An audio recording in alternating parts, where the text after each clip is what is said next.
मंगलम भगवान वीरो मंगलम गौतम प्रभु।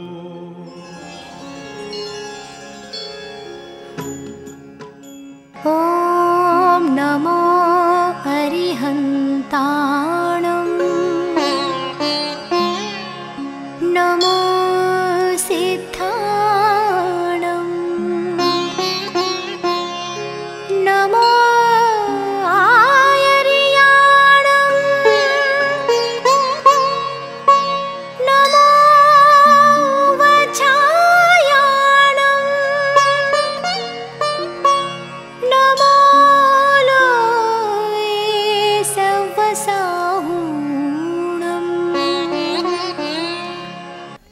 जय जिनेन्द्र, मंगलम में आपका स्वागत है। आज हम स्वामी श्रुत प्रज्ञा जी से जानेंगे दर्शन मोहनीय कर्म क्या होते हैं। आशा है आप इसका लाभ उठाएंगे। धन्यवाद। मङ्गलाणं च सौवेसिं पठमं हवै मङ्गलम्।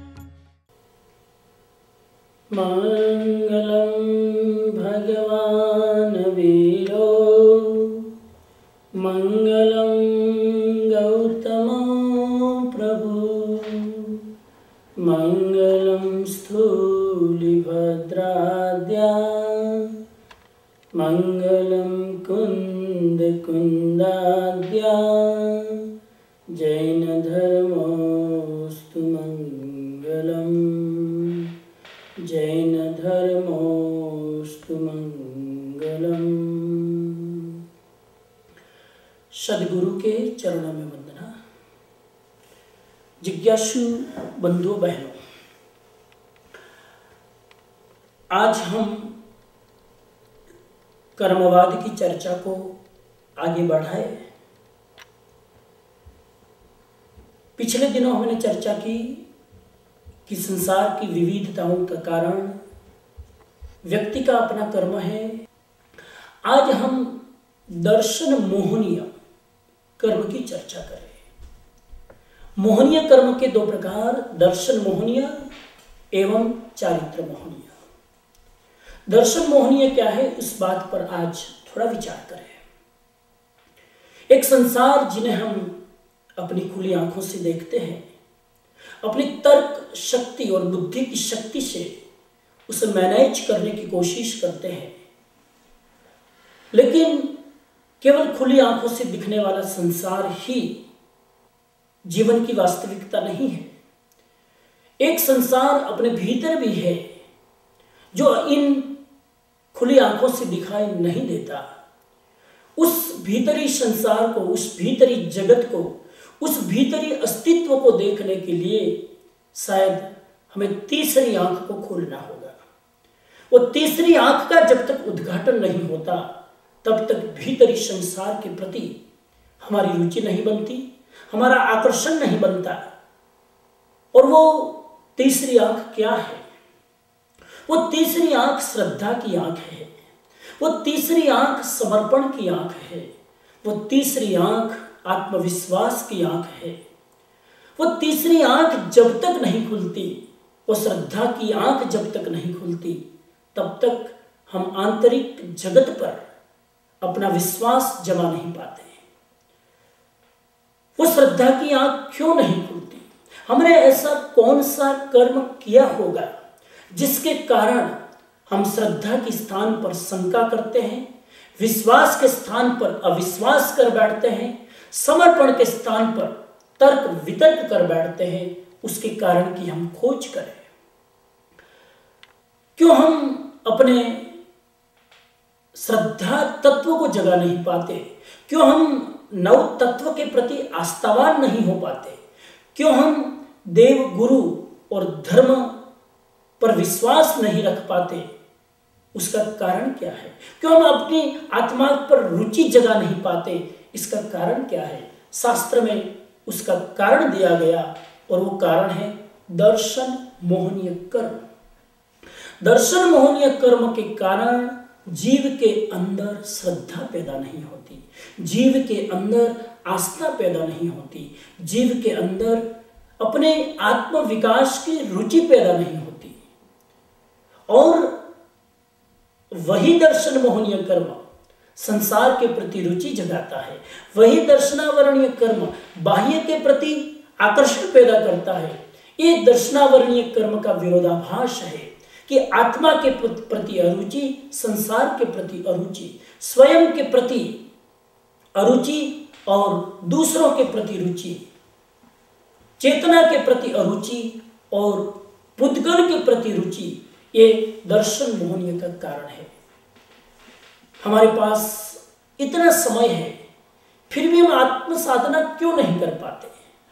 आत्मा के प्रति रुचि ही नहीं है तो आत्म साधना की बात कहाँ होगी? आजकल मुझे बहुत निवृत्त लोग, जो लोग रिटायर्ड हो चुके हैं, वो लोग एक प्रश्न खास पूछते हैं कि हम इस निवृत्ति के क्षणों में अपने समय का उपयोग कैसे करें, अपने समय को यूज कैसे करें, अपने टाइम का मैनेजमेंट कैसे करें। समय के मैनेजमेंट की बात इस निवृत्ति के क्षणों में, इस ढलती उम्र की क्षणों में समय का मैनेजमेंट करने की बात सेकंड नंबर की है। पहले तो हम अपने आत्मा के प्रति रुचि जागृत करें, अपने आत्म विकास के प्रति रुचि जागृत करें। आज जो कुछ हमें मिला है पिछले कर्मों के कारण मिला है, और अब हम यदि आत्म तत्व के प्रति गाफिल होते हैं तो फिर वही 84 के चक्कर में हम मकड़े की जाल की तरह फंसते चले जाते हैं। तो वो आत्मा के प्रति रुचि जागृत कैसे हो, संसार का रुझान कम कैसे हो, बाह्य पदार्थों के पीछे आकर्षण कैसे हो, मोह कम कैसे हो, उसके लिए दर्शन मोहनीय कर्म हमने खुद ने बांधा है। कैसे बांधा होगा उस पर भी हम विचार करें तो तत्वार्थ सूत्र में उमा स्वाति जी ने लिखा, केवली श्रुत संग धर्म देवा अवर्णवादो दर्शन मोहस्य। दर्शन मोहनीय कर्म बांधने का मूल कारण है महान आत्माओं के प्रति अवर्णवाद करना, महान आत्माओं के भीतर दोष देखने की मनोवृत्ति, सज्जन पुरुषों के प्रति दोषों की कल्पना कर लेना, यह है अवर्णवाद। और ऐसा अवर्णवाद जो व्यक्ति बोलता है उसको तीव्र दर्शन मोहनीय कर्म का बंध होता है। हम विचार करें एक एक बिंदु पर। केवली के प्रति अवर्णवाद, जो केवल ज्ञानी है, जो 4 घनघाती कर्मों से मुक्त है, ज्ञानावरणीय, दर्शनावरणीय, मोहनीय और अंतराय, उनके प्रति भी हम अपने मन में एक बुरी कल्पना कर बैठते हैं कि केवली भगवान, उन्हें भी भूख लगती होगी, उन्हें भी प्यास लगती होगी, वो भी बीमार पड़ते होंगे, वो भी सोते होंगे, पता नहीं क्या क्या उसके प्रति हम अपने मन में कल्पना कर बैठते हैं। तो केवली के प्रति अवर्णवाद करना केवल ज्ञान की अवहेलना करने के बराबर है और उससे असाता वेदनीय का बंध होता है। दूसरी बात बतलाई, श्रुत के प्रति अवर्णवाद। श्रुत यानी जिनवाणी। भगवान और तीर्थंकरों ने जो वाणी कही है, भगवान ने जो संदेश दिया है, जिन वाणी जो हमारे सामने है, उसके प्रति एक शंका का भाव, उसके प्रति एक विरोध का भाव जब पैदा होता है तो उससे भी दर्शन मोहनीय कर्म का बंध होता है। For your tax-free donations, suggestions and comments, please visit mangalamshow.com. अपनी जीवालोलुपता के लिए, अपनी खाने की आसक्ति के कारण हम जो शास्त्र में बातें हैं उसको वैलिड न मानकर अवैलिड मान लेते हैं, उसके कारण दर्शन मोहनीय का बंध होता है। शास्त्र में लिखा कि अभक्ष्य खाना नहीं खाना, भक्ष्य खाना खाना। अभक्ष्य यानी जो अलाउ नहीं है खाने को, नॉट अलाउड टू ईट। मांस मदिरा का पान करना यह अभक्ष्य आहार है। और समय के प्रवाह में समय के प्रभाव से अब इस भौतिक माहौल में हम अपने आचार विचार को छोड़कर, अपनी शास्त्रोक्त सिद्धांतों को छोड़कर जो भी मर्जी आए अपनी शिथिलता का प्रयोग करके अपना खान पान बिगाड़ते हैं। यह एक तरह से जिन वाणी की असाधना है, एक तरह से श्रुत की अवहेलना है, एक तरह से जिन वाणी का अवर्णवाद है कि हम सिद्धांत की गलत प्ररूपणा करें। अंडे तो अचित है, अंडे तो नॉन फर्टिलाइज, उसको खाने में क्या आपत्ति है। तो बहुत सारे जैन लोग अपने जैनत्व के संस्कार से दूर चले जा रहे हैं। उसका मूल कारण है जिन वाणी के प्रति श्रद्धा नहीं है, अपने प्रति श्रद्धा नहीं है। मेरी आत्मा का कितना पतन होगा उसकी हमें कोई चिंता नहीं है। उसके कारण हम अवर्णवाद करते हैं और तीव्र दर्शन मोहनी का बंद करते हैं। इससे कभी जीव फिर श्रद्धालु नहीं होता। और श्रद्धा सबसे बड़ी शक्ति है, श्रद्धा सबसे बड़ी आंख है। श्रद्धा ऐसी आंख है जो चीज नहीं है वैसी चीज को भी देख पाती है। उस श्रद्धा को जगाने के लिए इस अवर्णवाद को छोड़ने की मनोवृत्ति अपनाए। तीसरा बतलाया संघ के प्रति अवर्णवाद। संघ यानी क्या?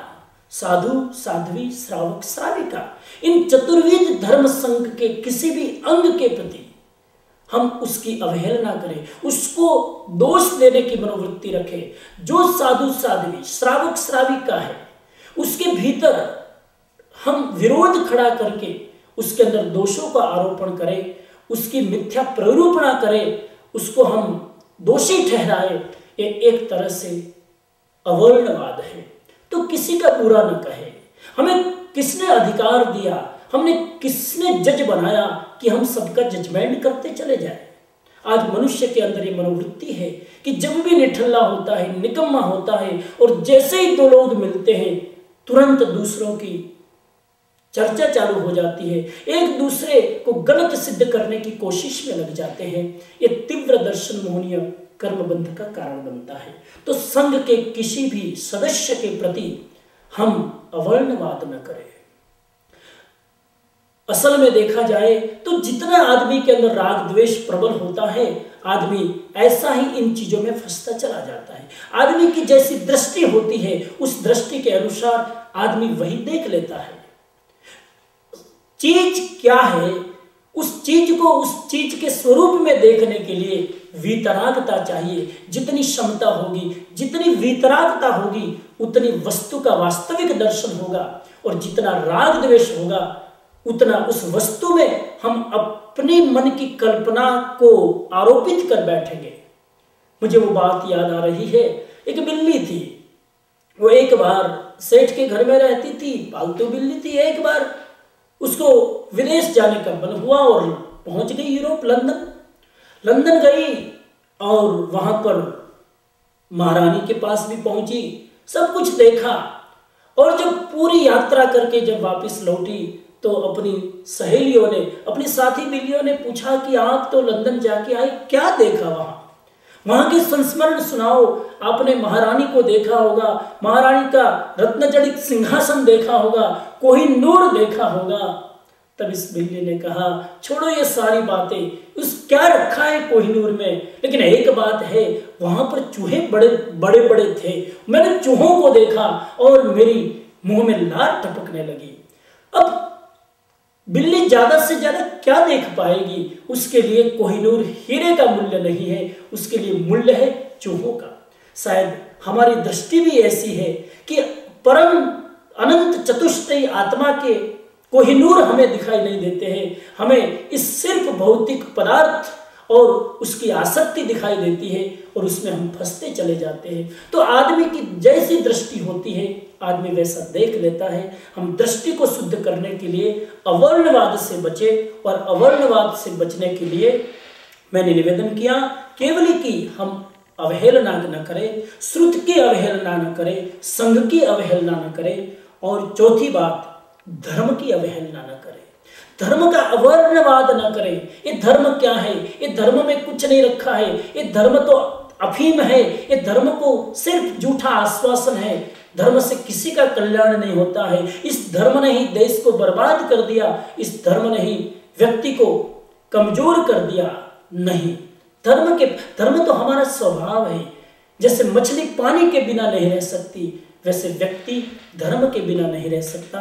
अहिंसा हमारा धर्म है। उस अहिंसा को हिंसा का रूप दे देना और हिंसा को अहिंसा घोषित कर देना, इस तरह से एक मिथ्या आरोपण कर देना, यह है धर्म के प्रति अशातना, धर्म का अवर्णवाद। और पांचवी बात है देव का अवर्णवाद करना। हम देवता के प्रति गलत सलत शब्दों का प्रयोग करें, ये देवता तो भोगी है, ये देवता तो भटकते रहते हैं। देवताओं के प्रति भी हमारे मन में कोई अवहेलना का भावना, हमें किसने अधिकार दिया? देवता भी, अधिकतर देवता सम्यक दृष्टि होते हैं, अधिकतर देवता मंद कषाई होते हैं।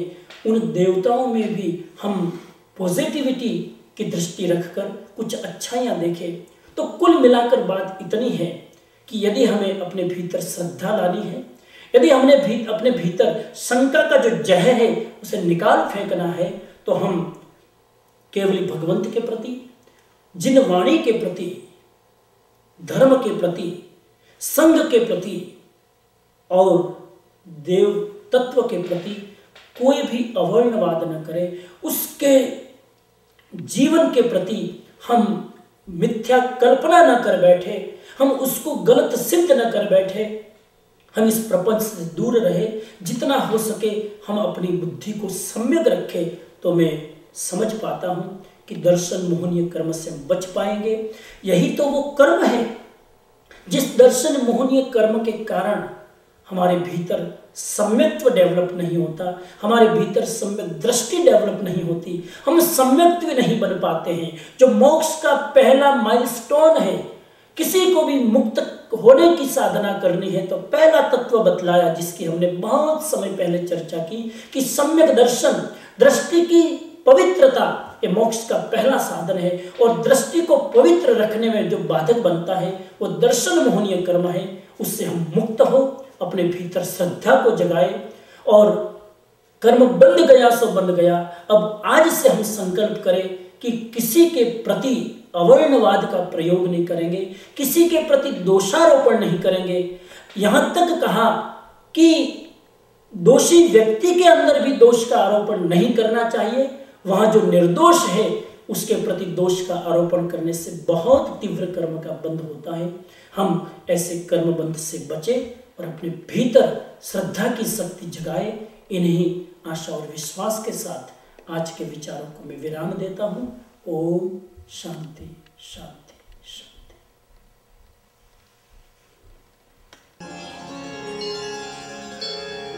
For your tax-free donations, suggestions and comments, please visit mangalamshow.com.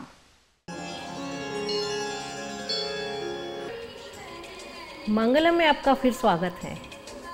आज आपके सामने हम प्रस्तुत करते हैं न्यूयॉर्क के युवा कलाकारों के द्वारा प्रस्तुत एक नृत्य कार्यक्रम। यह नृत्य कार्यक्रम न्यूयॉर्क के प्रतिष्ठा महोत्सव के वक्त प्रस्तुत किया गया था। आइए इसका आनंद उठाएं। धन्यवाद।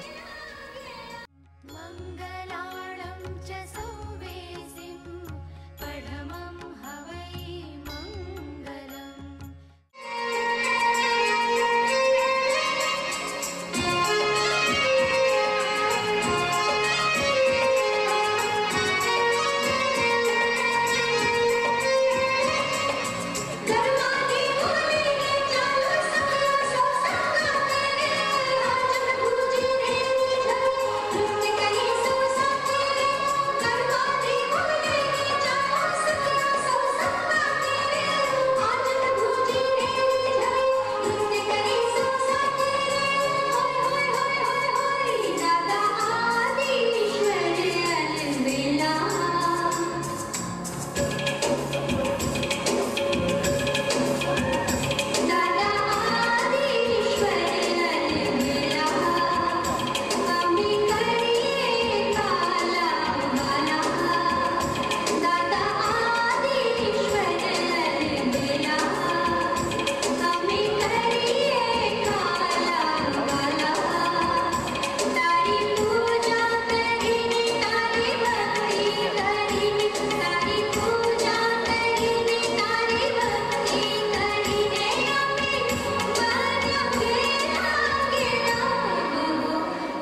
मंगलम में आपका फिर स्वागत है।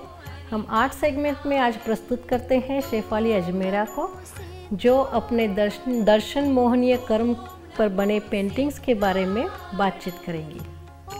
आशा है आपको आनंद आएगा। धन्यवाद।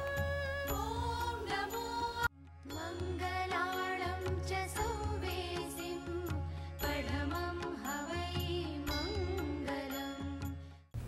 जय जिनेंद्र। मेरा नाम शेफाली अजमेरा है। मैंने नवग्रह और अष्टकर्म पर 3 डायमेंशनल पेंटिंग्स बनाई हैं।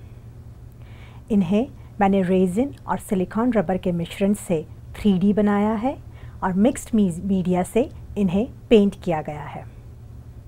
आज दर्शन मोहनीय कर्म की बात हो रही है, तो मैं ये बतलाना चाहूँगी कि किस तरीके से शनि ग्रह दर्शन मोहनीय कर्म का सूचक है। तो हम सबसे पहले शनि ग्रह की इस पेंटिंग के बारे में आज बात करते हैं। शनि ग्रह कृष्ण वर्ण का होता है। इस पर अनादिकाल से भगवान मुनि सुव्रत नाथ जी का जनालय है। ये ग्रह दर्शन मोहनीय कर्म का सूचक है। दर्शन मोहनीय कर्म 3 प्रकार का होता है। पहला मिथ्यात्व, दूसरा सम्यक मिथ्यात्व और तीसरा सम्यक प्रकृति।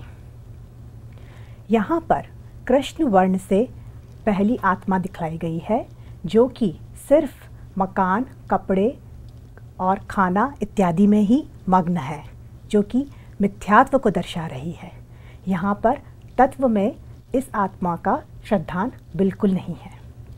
दूसरा सम्यक मिथ्यात्व, ये मिश्र स्वभाव को दर्शा रहा है। यहाँ पर आत्मा के 2 रंग दिखलाए गए हैं, जो मिश्रित श्रद्धान को दर्शा रहे हैं। यहाँ पर आत्मा घर, कपड़े, खाने पीने इन चीज़ों के बारे में भी विचार कर रहा है और दूसरी ओर तत्व में भी उसकी श्रद्धान है, जो कि जिनवाणी के द्वारा दर्शाई गई है। तीसरा सम्यक प्रकृति। ये कर्म सम्यक को नहीं रोकता है, पर इसमें जल, मलिन, अगार जैसे दोष उत्पन्न करता है, जिससे कि शंका उत्पन्न होती है। यहाँ पर सफ़ेद वर्ण से इस आत्मा को दिखलाया है, पर उसमें धब्बे दूसरे रंगों के दर्शाए हैं, जो कि शंका इत्यादि को दर्शा रहे हैं। इस आत्मा का श्रद्धान पूरी तरीके से तत्व में है, जो कि जिनवाणी की तरफ संकेत कर रहा है। इस कर्म को हमने खूब मोटी रेखाओं से दर्शाया है, क्योंकि ये सब कर्मों का राजा है। सारे कर्म इसके अधीन हैं। यहाँ पर मोटी रेखाएं ये दर्शा रही हैं कि इस कर्म को काटना कितना मुश्किल है। इसका निवारण बहुत मुश्किल से हो पाता है। इसका प्रभाव राशियों पे दर्शाया गया है।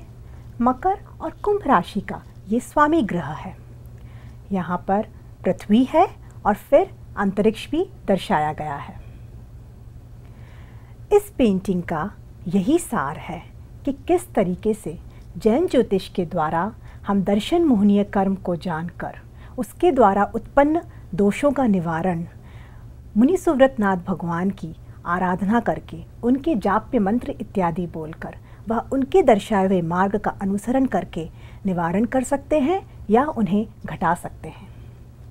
धन्यवाद। मंगलम का आज का सफ़र यहीं ख़त्म होता है। अगले हफ्ते फिर मिलेंगे। तब तक के लिए अपने विचार हमें लिख भेजिएगा mangalamshow@gmail.com पर। हमारी वेबसाइट ज़रूर विज़िट कीजिएगा www.mangalamshow.com पर।